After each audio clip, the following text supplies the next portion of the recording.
The Ten Commandments, a timeless code. Welcome to our exploration of the Ten Commandments of God. Handed down to Moses on Mount Sinai, these commandments represent a covenant, a sacred agreement between God and humanity. In this video, we'll delve into each commandment, providing verse explanations and comparing the Old Testament commandments with the teachings of Jesus in the New Testament. Join me as we journey through these ancient words, seeking wisdom for our modern lives. Chapter 1. No other gods before me. You shall have no other gods before me, declares the first commandment. In a world of idols and fleeting desires, this decree rings out with clarity. It speaks of a God who demands our ultimate allegiance. Jesus urged his followers to love the Lord your God with all your heart, and with all your soul, and with all your mind. This, he proclaimed, was the first and greatest commandment. It's a call to radical devotion, to a life with unwavering focus.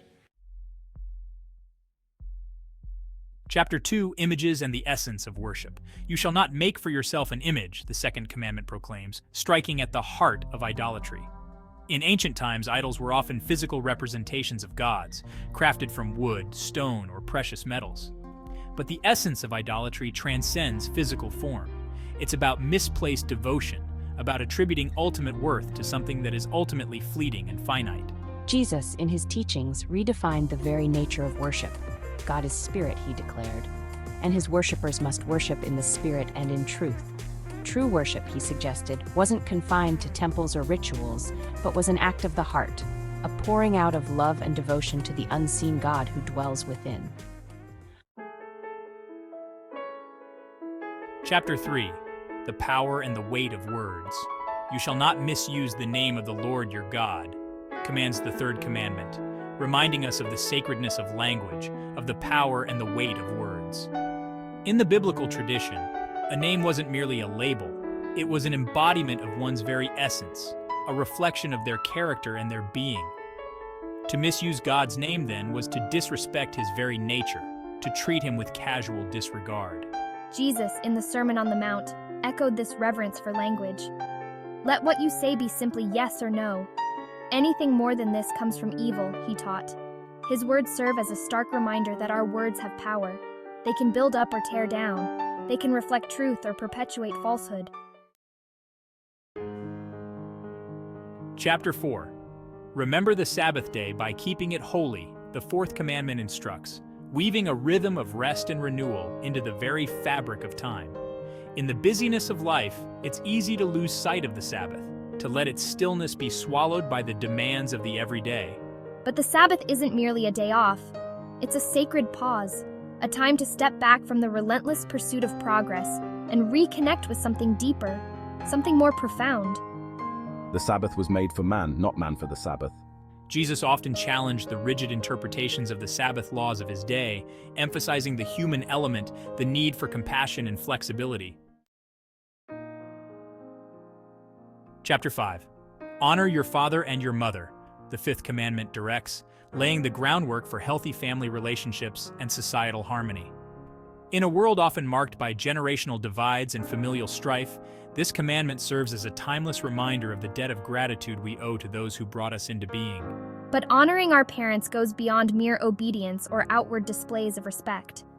It's about cultivating an inner posture of gratitude, recognizing their sacrifices, and seeking to understand the world through their eyes, even when our perspectives differ.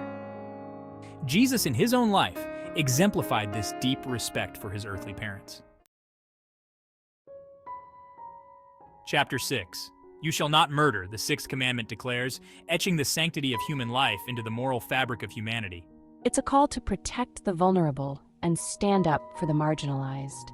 Jesus deepened this commandment, challenging his followers to confront the root causes of violence and hatred. Anyone who is angry with a brother or sister will be subject to judgment. The sanctity of life begins with the intentions of the heart. You shall not commit adultery, the seventh commandment states, safeguarding the sanctity of marriage and the commitment it entails. In a world often characterized by fleeting relationships and casual encounters, this commandment stands as a bulwark, a testament to the enduring power of fidelity and commitment. It speaks of a love that runs deeper than fleeting passion, a love that weathers life's storms and emerges stronger, more resilient. Jesus, in his interactions with those who had strayed from the path of fidelity, offered compassion and forgiveness. But he also challenged the hypocrisy of those who condemned outward actions while harboring inward impurity. You have heard that it was said, "You shall not commit adultery." But I tell you that everyone who looks at a woman with lustful intent has already committed adultery with her in his heart. You shall not steal, the 8th commandment proclaims, establishing the boundaries of ownership and emphasizing honesty. In a world driven by material possessions, this commandment serves as a moral compass, reminding us that our worth is not defined by what we own. Stealing is a violation of trust, a breach of the unspoken agreement that binds us as a society. Jesus urged his followers to cultivate generosity and compassion. Give to the one who asks you, and do not turn away from the one who wants to borrow from you.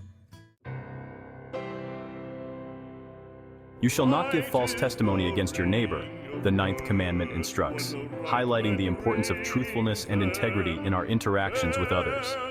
In a world often shrouded in deception and misinformation, this commandment stands as a beacon, a call to live lives characterized by honesty and transparency.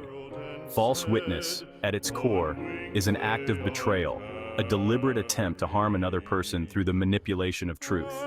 Jesus, in his own life, embodied the virtue of truthfulness, even when it came at great personal cost.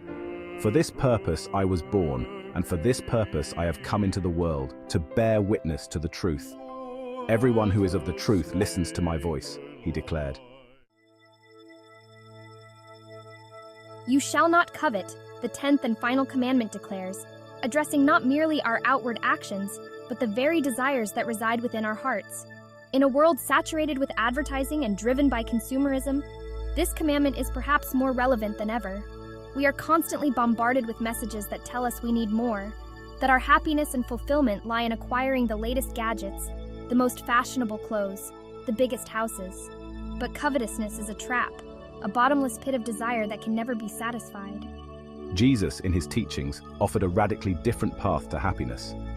For where your treasure is, there your heart will be also, he taught, urging his followers to find true contentment not in material possessions, but in something far more enduring and fulfilling.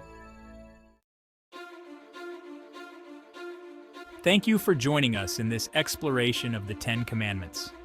From the slopes of Mount Sinai to the teachings of Jesus, these timeless principles have shaped the moral landscape of civilization for millennia.